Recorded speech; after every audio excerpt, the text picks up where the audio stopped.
static.reg,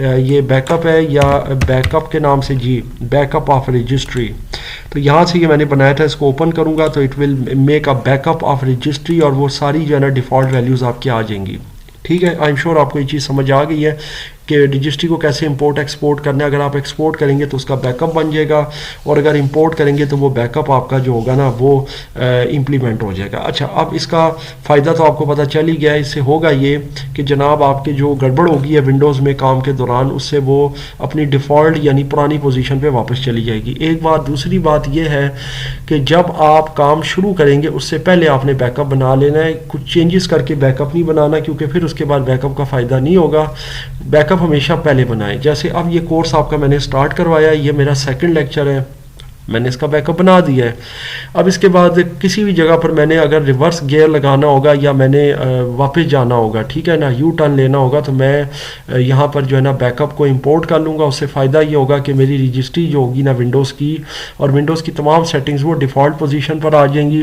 اور اگر کہیں کوئی گڑبڑ ہوگی یا مجھ سے کچھ غلط ہو گیا ہے، کیونکہ کام کے دوران اکثر کوئی نہ کوئی غلطی ہو جاتی ہے ونڈوز کی رجسٹری میں، خاص کر جو نیو بیز ہیں بچے، تو پھر اس سے آپ کی یہ ہے کہ ونڈوز کرپٹ نہیں ہوگی. تو آئی ایم شیور آپ کو اس لیکچر میں یہ تمام چیزیں اچھے سے سمجھ آ گئی ہیں.